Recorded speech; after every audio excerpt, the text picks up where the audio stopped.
আমি আশা করি এর থেকে আমি ৪-৫ লক্ষ টাকা বিক্রি করতে পারবো। বাস্তবতাটা অনেক ভিন্ন। কারণ ইউটিউবে, ফেসবুকে যেটা যায়, যেটা ভালো হয় সেটাই যায়। যেটা খারাপ হয় সেটা যদি আমার এই জায়গায় ফসল না হইতো তাহলে হয়তো আর ভিডিও হইতো না। তবে যেমন আপনি যদি নাইট্রোজেন, ইউরিয়া দেন, এই ফলটা হয়তো আকারে আরো বড় হইতো, বা জিব্রাইলিক অ্যাসিড যদি দেন, ফলটা আকারে বড় হইতো। কিন্তু এর যে সুস্বাদু স্বাদ, সেই স্বাদটা মানুষ পাইতো না। মানে কেটে খাওয়ার পর বলতেছে ভাই ২০০ টাকা কেজি হলে মানুষ খায়। সবকিছু মিলে একটা গাছে আপনার সর্বোচ্চ ৩০ থেকে ৪০ টাকা খরচ হবে। তো সে মিনিমাম একটা গাছ থেকে আপনার ২৫০ থেকে ৩০০ টাকা পাবে। এটা কাটলে ভিতরে বাঙ্গির মতোই, বাট মিষ্টিতার দিক দিয়ে যদি যান, আপনার বাঙ্গির থেকে এটার মিষ্টতা অনেক বেশি। এই লবণাক্ত মাটিতে এই রকমেলন বা সাম্মামটা অনেক ভালো হয়। আমাদের দেশে কৃষি উদ্যোক্তারা দিন দিন ঝুঁকতেছেন দেশি বিদেশি বিভিন্ন ধরনের ফল চাষে। সনাতন পদ্ধতির পরিবর্তে চাষাবাদে যুক্ত হচ্ছে আধুনিক প্রযুক্তি। ফলে অল্প সময়ে স্বল্প খরচে লাভবান হচ্ছেন উদ্যোক্তারা।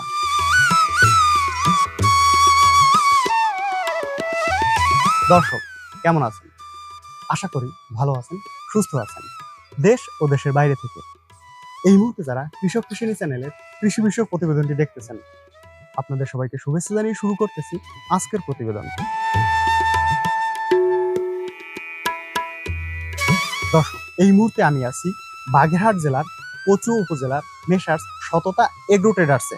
এখানে পলিনেট হাউসে মালচিং পেপার ব্যবহার করে চাষ করা হয়েছে বিদেশি জাতের ফল হানিডিউ ও রকমেলন।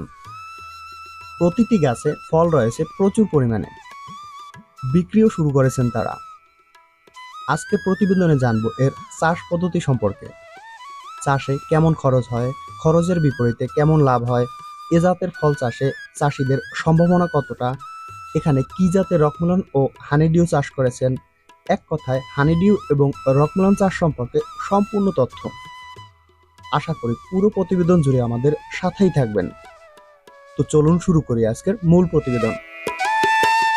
আসসালামু আলাইকুম। ওয়ালাইকুম আসসালাম। কেমন আছেন? আলহামদুলিল্লাহ। আপনি কেমন আছেন? হ্যাঁ, ভালো আছি। আপনার পরিচয়টা দেন। আমার নাম এহসানুল কবির। আমার ঠিকানা হচ্ছে মঘিয়া, কচুয়া, বাগেরহাট। বাগেরহাটের মধ্যে জি। দেখলাম এই পলিশেডে আপনার মালচিং ব্যবহার করে রকমেলন এবং হানিডিউ চাষ করতেছেন। সেক্ষেত্রে এই চাষের আগে কি পেশার সাথে যুক্ত ছিলেন? আমি এর আগে চাষের সাথেই যুক্ত ছিলাম। মানে পড়াশোনা মেইনটেনেন্স আমি বেশি দূর করিনি, ইন্টার পর্যন্ত করছি। তারপরে কৃষিকাজের সাথেই যুক্ত আসলে। বাপ চাচারা যেহেতু কৃষিকাজের সাথে জড়িত, আর এই বাজারে চাকরির জন্য একটু বেশি প্যারা নিতে হয়, যে কারণে চাকরির দিকে না যাই আমি কৃষিকাজের দিকেই ঝুঁকি। তো আমরা প্রথমত হচ্ছে আধুনিক যে চাষাবাদ আছে সেগুলো নিয়ে আমরা কাজ করি। বাইরের যখন আমরা যেমন অফ সিজন তরমুজ, তারপরে আপনার অফ সিজনে টমেটো, মানে উচ্চ মূল্যের যে ফসলগুলো আছে, অসময়ে বেশি দাম পাওয়া যায়, সেই ধরনের চাষগুলো আমরা করতাম। তো এর মাধ্যমে আবার আপনার কৃষি সম্প্রসারণ অধিদপ্তরের সাথে সম্পর্ক তৈরি হয় এই কৃষিকাজের মাধ্যমে। তখন আমরা বিভিন্নভাবে তাদের সাথে জড়িত হওয়ার কারণে আমাদের একটা প্রকল্প আছে, ক্লাইমেট স্মার্ট প্রকল্প। তাদের অর্থায়নে আমাদের এই পলিনেট হাউস আমাদের এখানে নির্মাণ করে দেয়, এবং এর উদ্দেশ্য হচ্ছে আপনার উচ্চ মূল্যের চারা তৈরি করা, সবজি চারা। তো আমরা যেহেতু নতুন পলিশেডটা করা হয়েছে, তো আমাদের চারার চাহিদাটা বৃষ্টির শুরুতেই চারার চাহিদা বাড়বে, বেশি থাকে, ক্রমান্বয়ে বাড়বে, যে কারণে আমরা এক সাইডে কিছুটা চারা করছি, আর বাকি জায়গাটা ফেলে না রেখে আমরা এই রকমেলন বা সাম্মাম চাষটা করছি। ও আর এটা আমাদের লবণাক্ত, বাগেরহাটের মাটি লবণাক্ত। এই লবণাক্ত মাটিতে এই রকমেলন বা সাম্মামটা অনেক ভালো হয়, মিষ্টি হয় ফলগুলা। আর এটা লবণ সহিষ্ণু, যে কারণে এই জিনিসটা আমরা হচ্ছে যে এখানে লাগানোর সিদ্ধান্ত নেই, এবং আলহামদুলিল্লাহ অনেক ভালো ফল আসছে। আশা করি এর থেকে আমি বেশি লাভবান হব। আর আচ্ছা ভাই, এইখানে কতটুকু জায়গার উপর আপনার এই পলিনেট হাউসটা? আমার এই পলিনেট হাউসটা আপনার 20% জায়গার পরে মানে করা হয়েছে, তৈরি করা 20 হয়েছে। শতক জায়গার উপরে শেডটা। সেক্ষেত্রে আমি যে দেখতেছি যে আপনার সারি সারি করে তার উপরে আপনার মালচিং পেপার ব্যবহার করে তার উপরে রোপণ করা হয়েছে। সেক্ষেত্রে কয়টা সারি আছে এখানে? এখানে আমরা মোটামুটি 15টা সারি আছে। 15টা। চারা আছে কতগুলো? প্রত্যেক সারিতে আপনার 130টা করে গাছ আছে। 130টা। রকমেলন কতগুলো এবং হানিডিউ কতগুলো? আমার রকমেলন আছে 4টা বেডের, হানিডিউ আছে 4টা বেডে, আর বাকিগুলো সব রকমেলন আছে। রকমেলন কোনটাতে কি রকমের ফল দেখতেছেন বা আমরা ফলন কি রকমের দেখতেছেন হ্যাঁ, কোনটাতে? হানিডিউ তুলনামূলক সাইজে একটু ছোট, আর ফলনের দিক দিয়ে যদি বলি আপনার রকমেলনটা বেশি ভালো হচ্ছে, এবং রকমেলনে আমার মনে হয় বেশি লাভবান। আর আমরা যে জাতগুলো করছি, জাত মনে হচ্ছে যে খুবই ভালো জাত। ওই যে আপনার বীজ পাতা কোম্পানির আপনার 2-3টা ভ্যারাইটি আমরা এখানে করছি। এইটা কি ভ্যারাইটি চাষ করছেন? এটা হচ্ছে বীজ পাতা কোম্পানির আপনার হানি ডিউ হচ্ছে যে বলে, এটারে ওনাদের নাম হচ্ছে যে মাই লাভ। এই ফলটার মানে মাই জাতের নাম ওনারা দিছে মাই লাভ। আচ্ছা, আর কিছু আছে জাম্বো, অ্যাকশন গোল্ড আর মার্লিন, এই 3টা আর একটা 4টা জাতের আর কি আমরা এখানে ভ্যারাইটি লাগাইছি। এখানে দুই একটা না 4টা জাতের ভ্যারাইটি হ্যাঁ, একসাথে। জি জি। সেক্ষেত্রে একটা গাছ থেকে আমি কি পরিমাণে হানিডিউ পাবো বা রকমেলন পাবো? হ্যাঁ, আমরা কোন কোন গাছে 2টাও আছে, কোন গাছে একটা, তো ম্যাক্সিমাম একটাই বেশি আর কি। মানে এক একটা গাছে আমি এক একটা একটা ফল, পাইতেছি। হ্যাঁ। টোটালে এখানে কতগুলো গাছ রোপণ করা আছে? টোটালে আপনার তাইলে হচ্ছে কত আসে, 130 গুণ হচ্ছে যে 15, তাইলে আপনার 1950টা এরকম আসছে। 1950টা গাছ আছে, তাহলে আমি কনফার্ম 1950টা ফল পাইতেছি। আশা করা যায় ইনশাল্লাহ 1950 থেকে 2000 ফল পাইতেছি। হ্যাঁ। এর এভারেজ ওজন কোনটার কি রকমের? আপনি যেটা হাতে নিয়ে আছেন ওটার ওজন কি এটা রকম? 2 থেকে 2.5 কেজি হবে। 2 থেকে 2.5 কেজি। আবার আপনার রকমেলনের কি রকমের ওজন আছে? রক মেলনে 3 কেজিও আছে, 1.5 কেজি, 1 কেজি, এভারেজে যদি আমরা হিসাব করি 2 কেজি গড়। এভারেজে 2 কেজি। ওজনে 2 কেজি। বর্তমানে বাজার মূল্য কি রকমের আছে? বাজার মূল্য আমরা যেটা পাইকারি পাচ্ছি এখন বর্তমানে 100 টাকা করে, ওনারা হচ্ছে 150 টাকা হয়তো খুচরা বিক্রি করতেছে। এ পর্যন্ত কত টাকার বিক্রি করছেন এখানে? আমরা এই স্টার্টিং এ আজকে শুধু তো কিছু কিছু দোকানে দিয়ে আসছি। আপনার ফল কেবল পাকা শুরু হয়েছে, তো এই সামনে আমরা আরো বাজারজাত করবো। এখানে মোট হানিডিউ এবং রকমেলনে আপনার খরচ গেছে কত টাকা?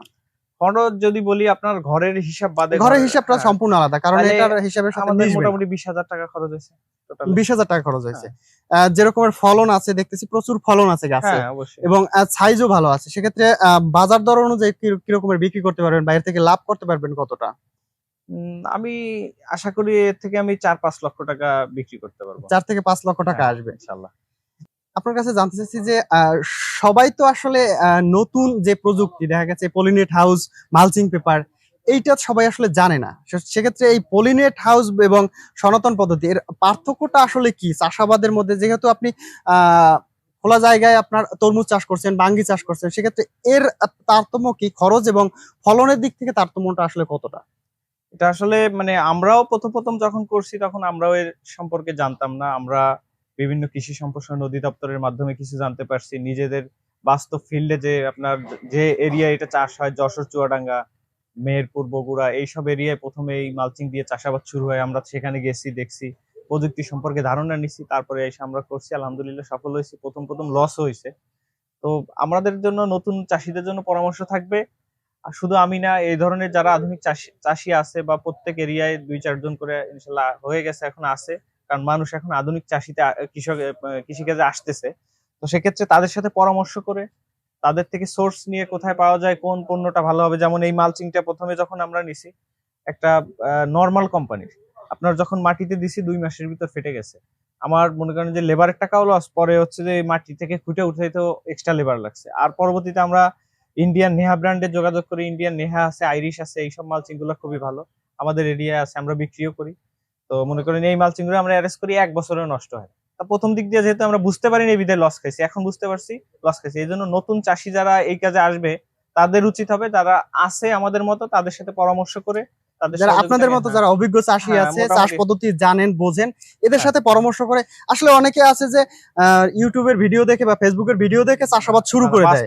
বাস্তবতাটা অনেক ভিন্ন। কারণ ইউটিউবে, ফেসবুকে যেটা যায়, যেটা ভালো হয় সেটাই যায়, হুম, যেটা হুম, খারাপ হয় সেটা, যদি আমার এই জায়গায় ফসল না হইতো তাহলে হয়তো আর ভিডিও হইতো না, না। যেটা তো মানুষের অজানা থেকে যাইতো। হুম। এই জন্য যেই করবে উচিত হচ্ছে কৃষি অফিসারদের সাথে যোগাযোগ করা, তাদের জ্ঞান নেওয়া, পাশাপাশি যারা একেবারে মাঠ পর্যায়ে আপনার প্র্যাকটিক্যাল যারা চাষী আছে তাদের থেকে ধারণা নিয়ে কাজটা শুরু করা। হঠাৎ করে নিয়ে ইউটিউব দেখলাম আর আমি শুরু করলাম, এটা উচিত হবে না। বাস্তব জ্ঞানটা আর ওইখানের জ্ঞানটা সম্পূর্ণ আলাদা। সম্পূর্ণ আলাদা। দেখা গেছে ওখানে হ্যাঁ চাষে উদ্বুদ্ধকরণ ব্যাপারটা হতে পারে, কিন্তু প্র্যাকটিক্যালে যে আমি আসলে এই চাষটা কিভাবে করবো, এই চারাটা কিভাবে রোপণ করবো, বা এই চারাটা রোপণ করলে ভালো ফলন কিভাবে পাবো, আমার মাটিতে কোন ফসলটা ভালো হবে, এইটা আসলে প্র্যাকটিক্যালে গিয়ে চাষি বা উদ্যোক্তাদের শেখা উচিত বা জানা উচিত, তারপরে যে কোনো প্রজেক্ট শুরু করা উচিত। জি জি। সর্বপ্রথম আপনার যেমন একটা মাটি, আপনি যখন চাষ করবেন, মাটিটা দেখে আপনার বুঝতে হবে আমার যেটা মন চাবে ওইটা এমনি করা যাবে না। এই মাটিতে কোন ফসলটা ভালো হবে সেটা আমার নির্ধারণ করতে হবে। দেন গাছের পাতা কেন লাল হয়ে যাচ্ছে, কি নিউট্রিশনের অভাব, আমরাও এত ধারণা করতে পারিনি, তা মোটামুটি আজ করতে পারছি যে এটা সমস্যা। তারপরে ফলটাকে কেমনে মিষ্টি করা যায়, পটাশ সারের ব্যবহারটা বাড়াইতে হবে। অনেকে বলে যে পটাশ সার দিলে গাছ দাঁড়ায় যাবে, পটাশ দেওয়া যাবে না। পটাশের আমরা কুইক পটাশ স্প্রে দিছি গাছে, প্রতি সপ্তাহে আমরা কুইক পটাশ দিচ্ছি, কারণ ফলের মিষ্টতা বাড়ানোর জন্য। যখন একটা মানুষ খাবে একটা ফল, এটা দাম আসবে আপনার 300 টাকার মতো দাম আসবে, তখন যদি নেওয়ার পরে যদি খাওয়ার মতো না লাগে, তখন তো ওনার টাকাটাও নষ্ট হবে, আর মনে মনে উনি আমাকে একটা ইয়া করবে। ঠিক আছে, তো সেক্ষেত্রে ফলের গুণগত মান যাতে ঠিক থাকে এটা চেষ্টা করতে হবে। নাইট্রোজেনের ব্যবহার এটাতে বিরত রাখতে হবে। যেমন আপনি যদি নাইট্রোজেন ইউরিয়া দেন, এই ফলটা হয়তো আকারে আরো বড় হইতো, বা জিব্রাইলিক অ্যাসিড যদি দেন ফলটা আকারে বড় হইতো, কিন্তু এর যে সুস্বাদু স্বাদ, সেই স্বাদটা মানুষ পাইতো না। তাইলে কি হতো, এই ফলের বদনাম হইতো, চাষে অনাগ্রহ হইতো, যদি অনাগ্রহ বাজারে হতো। জি চাহিদা না থাকতো জি, তাহলে চাষে এটা আমাদের অনাগ্রহ যারা হইতো। চাষি ভাই আছে তাদের উচিত শুধু লাভের দিকে না তাকাইয়া যে ভবিষ্যৎ কৃষিটাকে আরো যাতে মানুষের কাছে জনপ্রিয়তা পায়। আর আমাদের যারা আধুনিক শিক্ষিত ভাইরা আছে, অনেকেই কৃষিকাজে আসতেছে আমার এরিয়ারই আশেপাশে, অনেকে আমার এটা দেখে হোক বা যেভাবে হোক তারা উদ্বুদ্ধ হয়েছে, তাদের ফিল্ড আমি ভিজিট করছি, তারা মালচিং দিয়ে চাষ শুরু করছে। তো আশা করি আগামী 2-4 বছরের ভিতরে ইনশাল্লাহ সব জায়গায় কৃষিতে আধুনিকতার আধুনিকতার ছোঁয়া সব জায়গায় সব ছড়াই জায়গায় যাবে যাবে। ইনশাল্লাহ। দেখা গেছে এখন যতটা মানুষ আস্তে আস্তে সনাতন পদ্ধতি বাড়ছে। আগে আমরা লাঙ্গল দিয়ে চাষ করতাম, হ্যাঁ, এখন লাঙ্গল দিয়ে চাষাবাদটা হয় না, হয় না। কারণ অধিক সময়, তারপর হচ্ছে ওই চাষাবাদ পদ্ধতি, সবকিছু মিলেই এখন সব চাষাবাদেই আধুনিক পদ্ধতি যাইতেছে। দেখতে অনেকটা বাঙ্গির মতো, আসলে স্বাদটা কেমন, বাঙ্গির মতো নাকি অন্য? এটা এটা আসলে আমরা প্রথমে নিজেরা কেটে খেয়ে দেখছি যে কেমন অবস্থা, কারণ মানুষকে তো বলা যাবে না না খাইয়া। হুম, তো আমরা কাটছি, এটা কাটলে ভিতরে বাঙ্গির মতোই, হুম, বাট মিষ্টিতার দিক দিয়ে যদি যান, আপনার বাঙ্গির থেকে এটার মিষ্টতা অনেক বেশি। যে কেউ মানে আজকে বাজারে নেওয়ার পরে, নতুন ফল তো আমাদের এরিয়ায় চেনেন, আমাদের নিজে চিন্তা করছি নিজেদের থানা জেলায় মানুষের ফলের সাথে পরিচিত করাই, তাইলে আমার এলাকার মানুষজন একটু নিরাপদ ফসল খাক, যেহেতু এই জায়গায় কীটনাশক স্প্রে করা হচ্ছে না। তো আমার দোকানদাররা বলতেছে যে ভাই এটা কি, এ তো মানে খায় কিভাবে, কি করে না করে। আমি বললাম কাটেন একটা। কাটার পরে উনি বলতেছে যে 100 টাকায়, মানে কাটার আগেই বলতেছে 100 টাকা আমি দিলে আমি বেচবো কত। আমি বলছি আপনি 150 টাকা বেচবেন, আপনার যদি লস হয় তখন আমি দেখবো, কারণ এর উৎপাদন খরচ অনেক বেশি, যে কারণে 100 টাকার কমে বিক্রি করলে লাভবান হওয়ার কষ্টকর, আমার যে লাভের টার্গেট আছে সেটা হবে না। তো উনি কেটে খাওয়ার পরে বলতেছে ভাই 200 টাকা কেজি হলে মানুষ নেবে, মানে এত স্বাদ, মানে এটার ভিতর মিষ্টি বেশি আছে, কিন্তু তার ভিতরে একটা অন্যরকম স্বাদ আছে, যে স্বাদটা আসলে বাঙ্গি বা তরমুজেও নাই। শুধুমাত্র এই পলিনেট হাউসে এটা চাষের জন্য ভালো, নাকি এর বাইরে না, পলিনেট বাইরে হাউসের বাইরেও চাষাবাদের জন্য বাহিরেও ভালো? করতে পারবেন আপনি, সেক্ষেত্রে আপনার এক্সট্রা কিছু মেনটেনেন্স করতে হবে। যেমন আপনার এই গাছগুলাই হচ্ছে যে আপনার অতিরিক্ত মাকড়ের আক্রমণ হয়, মাকড় নামে মাকড় থ্রিপস এর প্রকার, যেহেতু ঘরের ভিতরে এই জায়গায় কীটনাশক ওই মানে পোকা ঢুকতে পারে না, যে কারণে এই আক্রমণটা হয় না, বাহিরে এগুলা হয়। আর হচ্ছে মাছি পোকায় সব থেকে বেশি ক্ষতি করে, মাছি পোকায় ফলটা আলাই দেয়। তখন আপনার ওই যে শপিং ব্যাগ আছে বা হচ্ছে যে ব্যাগ পাওয়া যায়, ওই ব্যাগ দিয়ে ফলগুলো আটকায় দিতে হয়, নাইলে পরে আপনার ওই মাছি পোকা আলাই দেয়, ফলটা নষ্ট হয়ে যায়, গুণগত মান থাকে না, এবং ফল লাস্ট ফিনিশিং পর্যন্ত বাজারে নেওয়া যায় না, ভিতর থেকেই নষ্ট হয়ে যায়। এই বাহিরের ওয়েদারে কিছু এক্সট্রা মেইনটেনেন্স আছে, আর ভিতরের ওয়েদারে আপনার একটু কম আছে। পোকামাকড়, রোগ পোকামাকড় একটু পোকামাকড়ের কম কোনো হয়। টেনশনই নেই, আপনার শুধু ছত্রাকনাশক দিলেই হচ্ছে। আর গাছটা আপনার, আর এর ভিতরে চাষ পদ্ধতি ভিন্ন আছে। আমরা যেটা করছি এটাও মানে এক ধরনের পলিনেট হাউসের অপমান।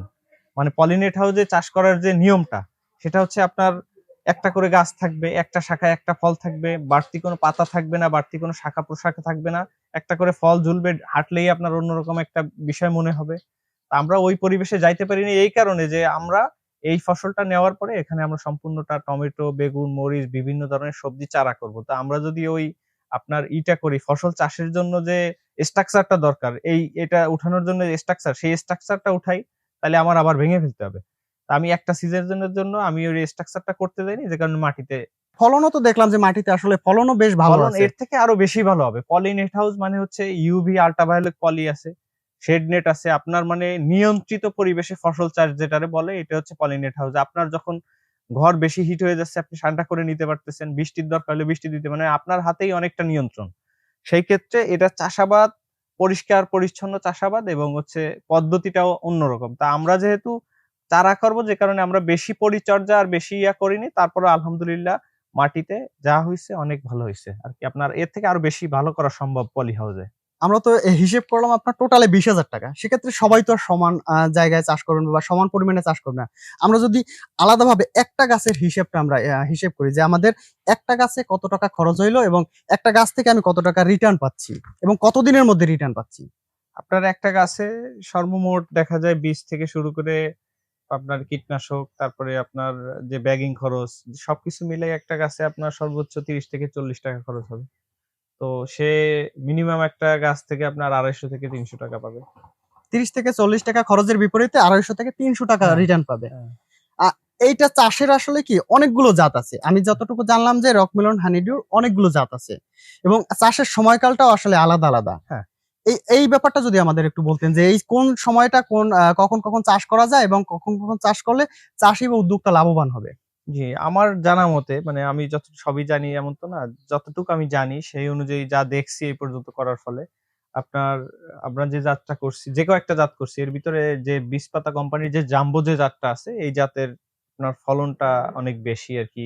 ৪ কেজি ৫ কেজি আরো বড় হয়। সেক্ষেত্রে আমার মতে কেউ যদি করে জাম্বোটা করলে বেশি লাভবান হয়। চাষের সময়টা আসলে কখন কখন কখন এটা চাষ করা যায়? সময়টা আসলে আমি গত বছর আপনার বর্ষার সিজনে করছি।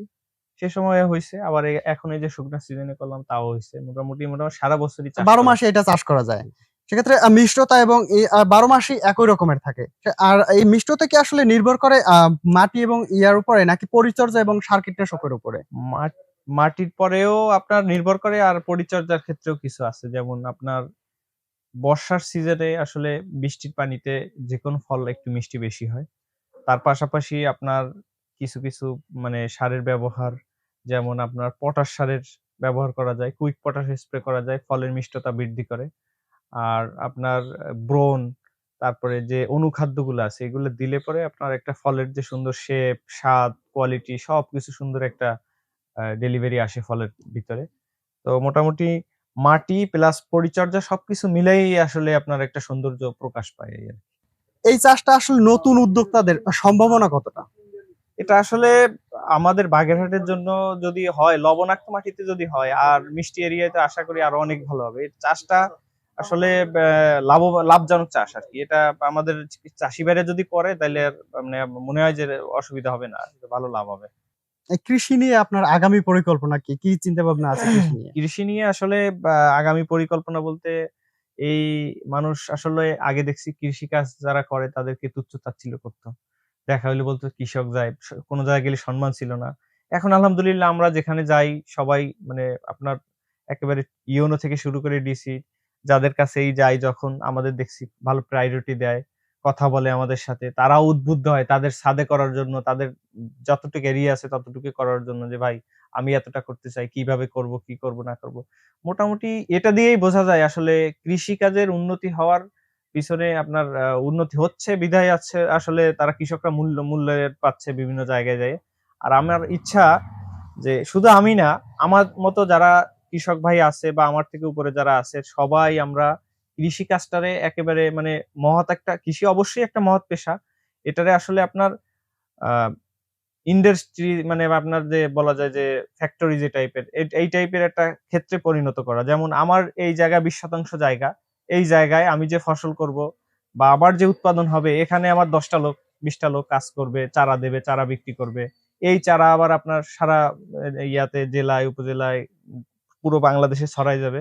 মানুষের কাছে আধুনিকতার ছোঁয়া, কৃষিকাজের বিভিন্ন সুযোগ সুবিধা মানুষের হাতে, হাতে পৌঁছে যাবে। মানুষ কৃষিকাজ করে লাভবান হবে এবং কৃষির প্রতি উদ্বুদ্ধ হবে। মানে আগামী মানে মেইন আধুনিক কৃষিতে আধুনিক কৃষিতে আগামী দিনগুলো আমি চাই যে আগামী দিনগুলো আপনার আধুনিক কৃষির ভিতরে আরকি ঢুকে যাক। এটাই। অসংখ্য ধন্যবাদ। ভালো থাকবেন। শুভ হোক আপনার আগামীর পথ চলা। জি, ধন্যবাদ আপনাকে।